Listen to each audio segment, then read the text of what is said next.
Good luck. Triple points, top 4. The answers are on the board. Okay, so ito yung sitwasyon. Nakabasag ng item sa department store ang iyong anak. Ano ang una mong gagawin? Go. Arnold. Sasawayin mo muna siya. Sasawayin mo muna yung anak mo. Yes. Bakit mo naman ginawa yun? Hindi mo dapat ginawa yun, services. Hop. Pwede pang mas mataas, Jennifer. Again, nakabasag ng item sa department store yung anak mo. Ano ang una mong gagawin? Bayaran yung nasira niya. Tapos worth ano? Worth 100,000. So yung may papanalo niyo sa Family Feud, yun na yung pambabayad. So ibabayad daw kagad. Top answer.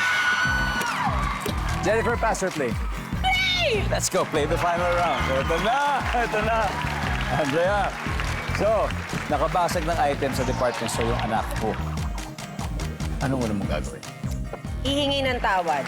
Sa nagbebenta, dun sa mga nasa Doon sa store. mga sales lady, parang hindi ka na pagbayarin. Minsan kasi sa sales lady pinagbabayad yun, di ba? Yes.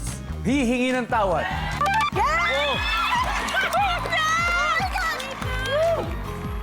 Ma'am Valentin, ito po, sitwasyon. Isa na lang. Bakit parang sa akin Isa na lang. Hindi, kasi gusto mo manalo, tapusin mo na to. Ay, naku. So, nakabasag ng item sa department store ang iyong anak. Anong una mong gagawin? Lilinisin.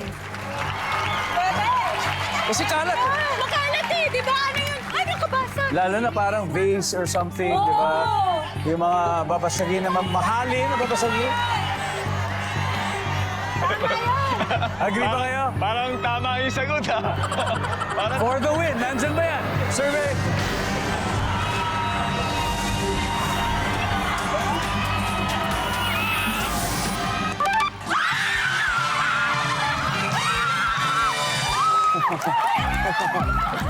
Nakahabol.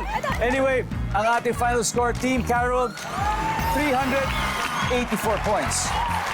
Team Wilfred, 255. Lupit naman. Galing naman, Arnold. Marco, thank you, Aaron. Salamat. At Ben, maraming salamat. Mag-uwi pa rin kayo ng 50,000 pesos, guys. And Andrea, so congratulations. Pasok kayo.